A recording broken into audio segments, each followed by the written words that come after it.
All right, Stacy, welcome to Talk with Nick. I want to ask you, how was the experience of transitioning from Indian university system to Canadian university system? That just brings back a lot of memories. I come from Mumbai University, and the education system in India is a complete flip to how it is in Canada. Over there, we are more focused towards pressurized learning, more towards rote learning, and the syllabus is very expansive compared to how it is in Canada. Over here, the intention is more to get the concepts right and to understand little content in more depth. Can you tell us what were you studying in Canada? And if you can give us some idea, what might be the difference between the curriculum of that particular course in Canada as compared to India? Yes, so I come from computer engineering. That's my background, my Mhm. bachelor's, and my master's has been in engineering management. When I came to study this course in Canada, I came with the intention that the course would be more aligned towards leading a technical team in the management side. But the course was not that. It was actually more of learning the management concepts in an MBA format where you do have an opportunity to study technical courses as well as an add on. So Okay. that was something that I wasn't aware of earlier, but that's how engineering management as a course is set in Canada. Does that mean that this particular course trained you for leadership positions as compared to the technical positions? It well equipped me more for leadership than for technical, but seems like the market demands for technical expertise more. Just one more question on that one. Masters in engineering management, you said, is equivalent to MBA. If a student has to choose to do a master's in engineering management versus an MBA in Canada in something similar domain, so what would you recommend? I would recommend to go for an MBA Okay. because in that case, you're having the MBA title attached to you that goes carried forward over the years. Okay. If you are learning the same curriculum, somewhat similar, then why not go all in and do an MBA? What kind of jobs are you applying after masters in engineering management? And how do you put yourself out in the market? Do you put yourself as a technical person or do you put yourself as a management professional? For me, I put myself out as a management professional. Okay. But the good part about this course is that it allows you to position yourself the way you want. All you need to do is additional certifications. You need to pick up those optional courses in your master's where you want to position yourself. Okay. Versus an MBA, when you graduate, you are an MBA professional, right? But in this technical course, like in the engineering management course, I have chosen to go in the path of marketing, operations management. That is my core because I was interested in that. The course allowed me to get a foundation. Then I did some additional study, chose optional courses in that direction, and set my career path. But I do have colleagues who have chosen the technical expertise. So they are right now working in tech and leading management positions or working as a Okay. business analyst in those roles. Two questions here. What was your university? Yes. And did you do those courses within your curriculum or you also did some additional certifications by paying some extra money? My university is University of Ottawa, and in terms of additional certifications, like I did a digital marketing course, I did an internship as well. It wasn't really necessary, but I feel that the Canadian job market is aligned in such a way that if you choose a course that's not in the regular path, then you need additional certifications to back you up to be able to land onto a role. Okay, That's the that's reason. an interesting point. I have felt the same way that you need additional Yes. certification in addition to pursuing your masters in Canada, Yes, right? that's Or true. even if you're pursuing PhD, you need That's additional true. certifications to That's build true. on. True. Now let's shift a little bit towards non-technical side. How was it when you first landed in Ottawa? And was it your first time traveling abroad? How was your experience emotionally, physically? Yes, so I come from Mumbai, and abroad was just like a dream, seeing like people going and hearing about, oh, it is US, Canada. Never been there. I have never traveled Okay. personally as well. I came with all the with a different picture that abroad would look like this, like how it's seen in movies and sitcoms and all of that. Ottawa as a city When did you land? Which month?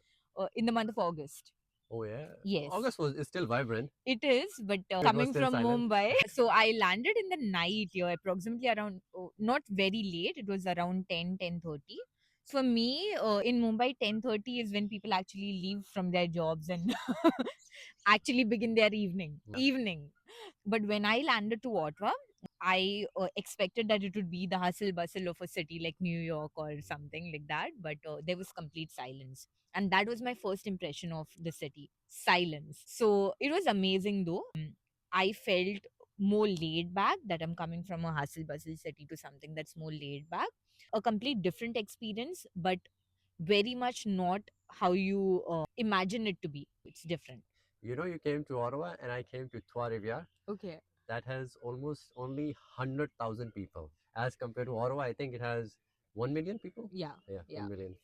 Okay, so I understand the silence. I also felt the same way because Yes. I was in a very small city. I Yeah. landed in Montreal in the Yeah. month of January Oh and I no. saw the snowstorm. It Yeah. was around, I think, minus 13 or minus 14 Yeah. degree. Yeah.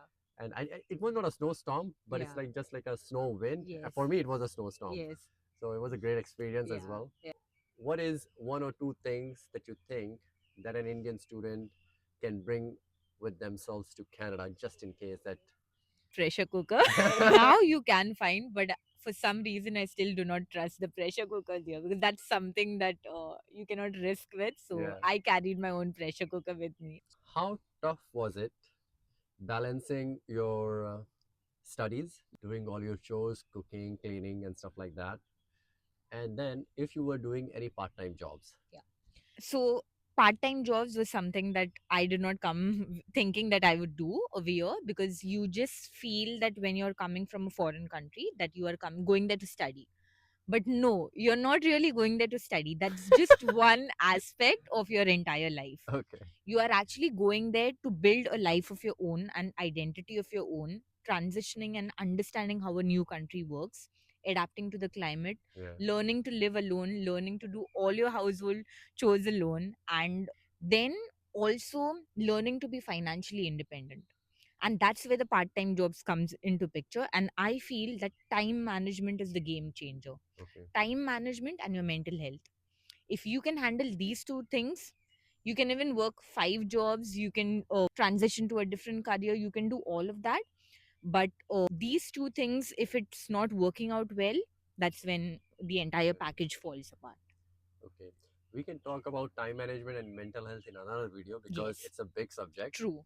So, what kind of part-time jobs you were doing? So I worked at Rexall Pharmacy. In terms of part time, I was looking for something that's more closer to the university and say somewhere close to downtown or Ottawa.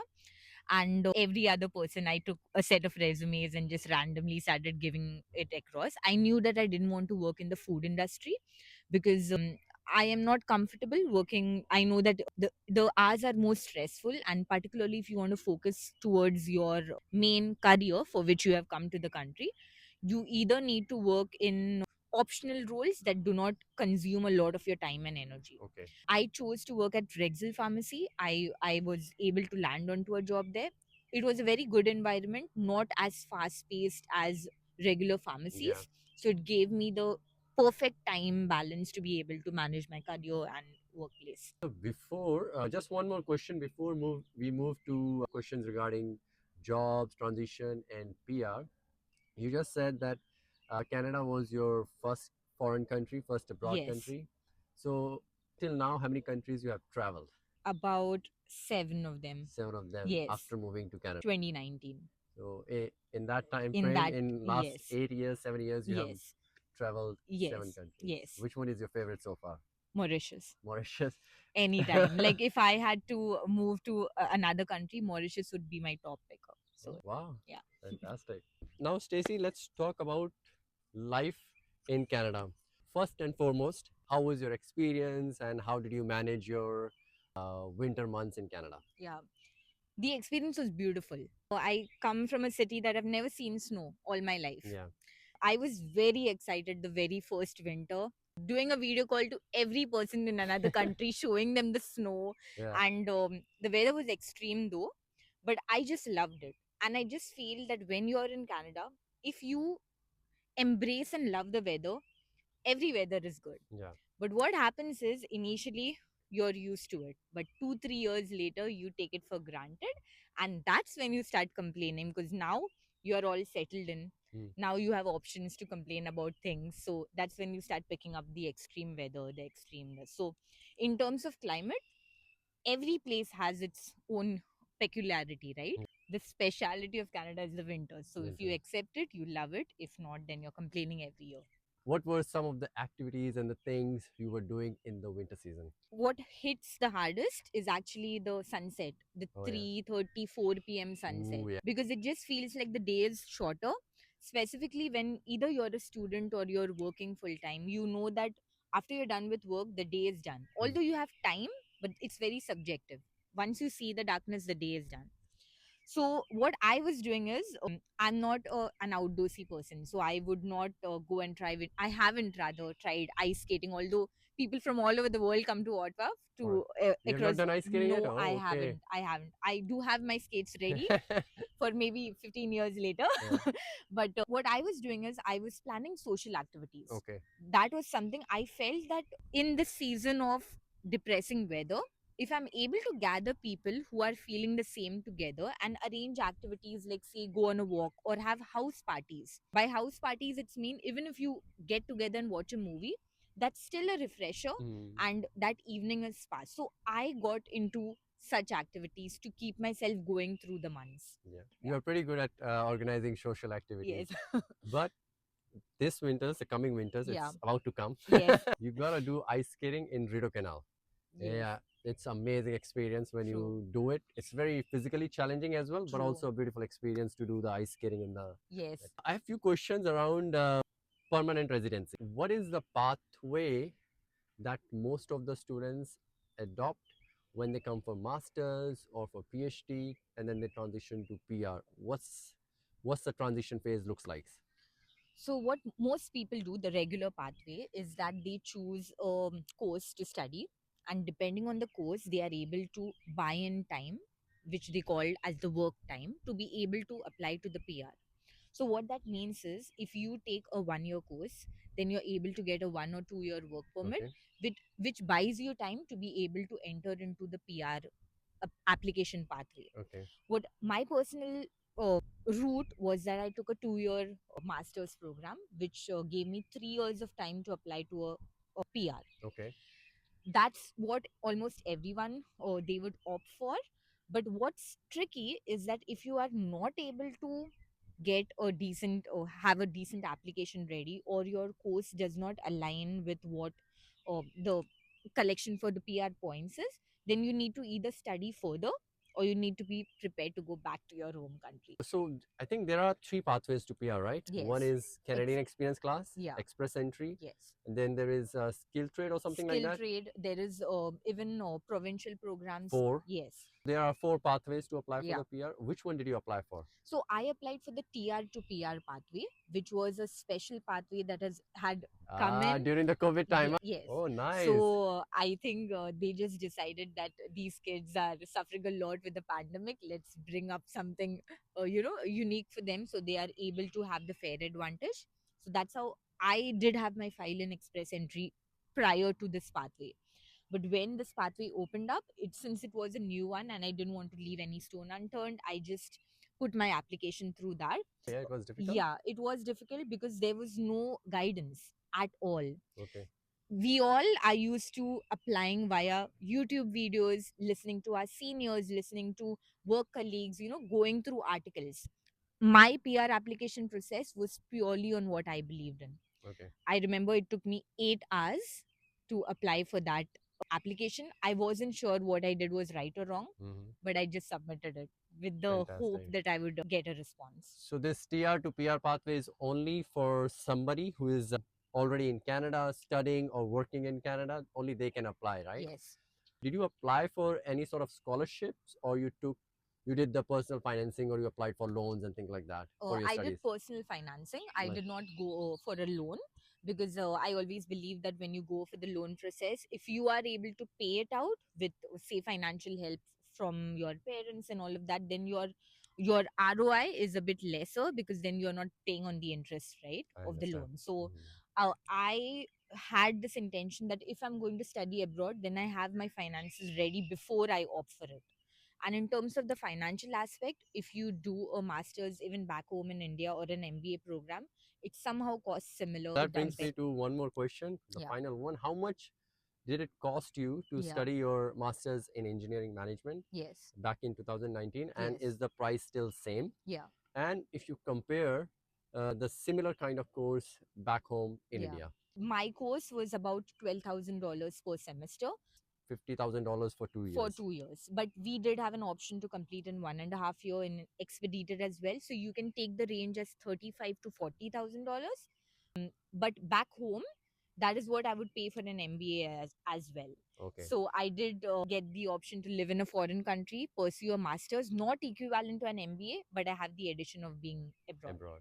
Thank you so much. I think we have covered a lot of things. Yes. And I get a lot of questions for masters, Yeah. scholarships, financing, PR. Yeah. I think you will get all the information in this video. Yes. And maybe now we can go enjoy some coffee and For sure. shoot some videos and show the people